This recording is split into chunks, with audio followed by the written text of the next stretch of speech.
Hello viewers, it's Dr. Sarwar Chaudhary here again from Australian Polyclinic. Today we're going to talk about different type of inhaler medicines.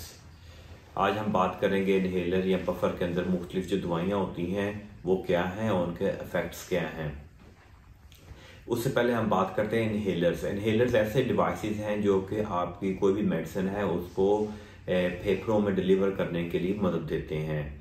इसके अंदर दो तरह की major जो है ना तरीके होते हैं जिसे हम दवाई को जिस किस्म की दवाई होती है।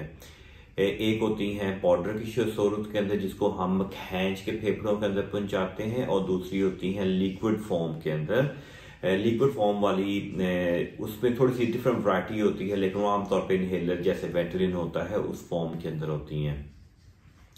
अगर हम बात करें उसके अंदर मौजूद दवाइयों की तो हम उनको मुख्तलिफ कैटेगरीज के अंदर तकसीम कर सकते हैं। कुछ इनहेलर्स होते हैं जिनको हम रिलीवर्स कहते हैं, जिसका मतलब ये होता है कि लंग्स की जो नालियों के अंदर स्पैज़म होता है, अकड़ाव होता है, उसको तोड़ने के लिए, उसको बेहतर करने के लिए वो जल्दी एक्ट करती हैं और आपकी सिम्टम्स 5 से 15-20 मिनट में ठीक हो जाती हैं। उसकी सबसे कॉमन एग्जांपल जो है वो वेंटोलिन या साल्ब्यूटामोल इनहेलर्स हैं। इसका जो दौरानिया होता है वो 4 से 6 घंटे तक हो सकता है। दूसरी मेडिसिन होती हैं प्रिवेंटर्स ऐसी मेडिसिन होती हैं जो कि आपकी एस्मा के सिम्टम्स को कंट्रोल करती हैं या दूसरी एयरवे डिजीज को कंट्रोल करती हैं और उनको जल्दी वापस आने से रोकती हैं। इनका आमतौर पे एक्शन का दौरानिया 12 से 24 घंटे तक होता है। अगर हम बात करें वो मेडिसिन कौन कौन सी होती हैं, तो सबसे जो कॉमन वाली हैं वो उसमें स्टीरॉइड्स होते हैं। ये बहुत हल्की मकदार के अंदर स्टीरॉइड्स होते हैं जो कि सांस की नालियों में पहुंचते हैं, जिससे उनकी सोजिश कम होती है। उनकी जो सेल्स होते हैं लाइनिंग द एयरवे वो उनका साइज थोड़ा सा कम हो जाता है, म्यूकस प्रोडक्शन ज़्यादा कम हो जाती है और ये आपका स्पैज़म को हेल्प करती हैं इन द लॉन्ग रन, तो जिससे आपकी जो इन्फ्लेमेशन कम होने की वजह से आपकी एयरवे डिजीज बेहतर हो जाती है। इसकी जो कॉमन एग्जांपल हैं वो बुडेसोनाइड है या कुछ और दूसरे इनहेल स्टीरॉइड्स भी हैं। दूसरी मेडिकेशन जो प्रिवेंटर्स के अंदर यूज़ की जाती हैं उनको हम लाबा कहते हैं, जिसकी मिसाल फॉर्मेट्रोल है।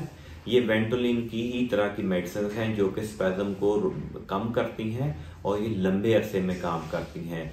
आमतौर पे ये मेडिकेशन जो होती हैं इनको हम लाबा कहते हैं, ये कॉम्बिनेशन में इस्तेमाल करते हैं स्टीरॉयड या आईसीएस के। तीसरी किस्म की मेडिसिन जो कि हम प्रिवेंटर में इस्तेमाल करते हैं उनको हम लामा कहते हैं। ये भी स्पैज़म को कम करती हैं, लेकिन इनका मैकेनिज्म लाबा से डिफरेंट होता है। ये फर्स्ट लाइन ट्रीटमेंट होती हैं ऐसे पेशेंट्स के अंदर जिनमें सीओपीडी का प्राइमरी इशू होता है, तो उसमें हम आमतौर पे लाबा एज ए सिंगल थेरेपी शुरू करते हैं। ऐसे पेशेंट जिनके अंदर एस्मा का इशू होता है आमतौर पे हम और बहुत थोड़ी शिद्दत होती है तो उसमें सिर्फ हम आईसीएस या स्टीरॉयड बफर का इस्तेमाल करते हैं एज ए प्रिवेंटर। अगर उनके अलामा ज़्यादा हैं तो हम आमतौर पे कॉम्बिनेशन इस्तेमाल करते हैं लाबा के साथ आईसीएस का। और अगर किसी को बहुत ज़्यादा शिद्दत से एस्मा हो तो हम तीनों मेडिकेशन डिफरेंट कॉम्बिनेशन के अंदर भी इस्तेमाल कर सकते हैं। अगर हम सीओपीडी में बात करें तो लामा हम प्राइमरी इस्तेमाल करते हैं। अगर वो से सुकून ना आए तो हम लाबा भी ऐड कर सकते हैं जो कि कॉम्बिनेशन बफर में भी अवेलेबल है। और उससे भी फ़ायदा ना हो तो हम तीनों मेडिसिन को कंबाइन भी कर सकते हैं। तो ये एक जनरल सा मैंने आपको ओवरव्यू दिया है मुख्तलिफ इनहेलर्स और उनके अंदर इस्तेमाल होने वाली मेडिसिन का, जो कि हम जितनी भी लंग्स की एयरवे डिजीज़ हैं उनके अंदर इस्तेमाल करते हैं।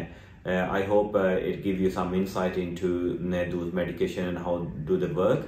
अगर आपको किस किस्म का सवाल हो तो you can ask us in the comment. We are located in DHA phase 5. If you have any clinical query you can come and visit us. Please subscribe to our videos and like our channel.